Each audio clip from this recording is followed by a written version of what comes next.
Last week, I said I didn't know if earnings were going to matter much. I know we cover them a lot, so I'm not sort of, putting them down, but guidance sort of matters, and companies are pulling guidance either way. How do you look at earnings season right now? Does it matter to you? Yeah, it does, Brian. I think if we can lift up the hood, and look underneath at the engine, and what it is showing once again is it's showing a distinction between winners and losers.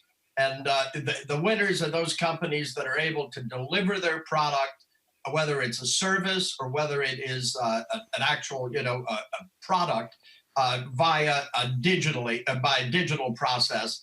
If they can do that, if they're contemporary, there's a good chance that they will surprise to the upside when they report. Those that are not up to date are going to fall by the wayside, or if they are in businesses that require personal interaction, they are still challenged, especially with the resurgence that we're seeing in COVID.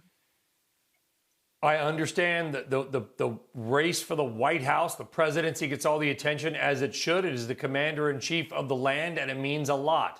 But everybody I talked to, John, and we said this earlier in the show, points to the Senate races, 5 or 6 seats that could flip it or keep it, maybe 1 or 2 GOP, as more important to the markets, and I want to be clear, to the markets, than the White House, because of implications for taxes and getting huge bills through. Would you agree or disagree with that?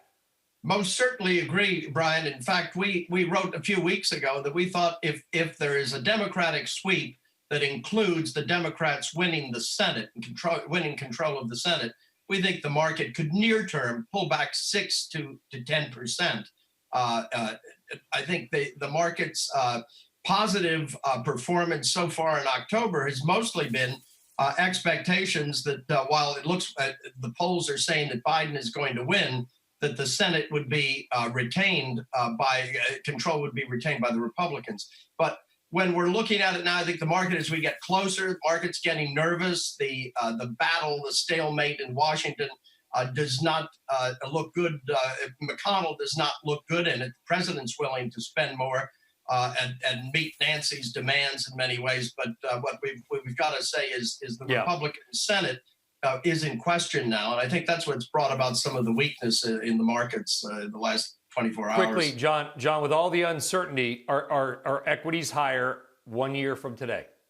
We think so, Brian. It's the trends. It's the secular trends as well as the cyclical. The cyclical will be ideally a recovery process that comes on the back of a vaccine of significant efficacy and adaptability that people will be willing to take. And with that, it's infrastructure, technology, consumer discretionary. So it would be industrials, consumer discretionary, and information technology should lead. Likely materials doing better.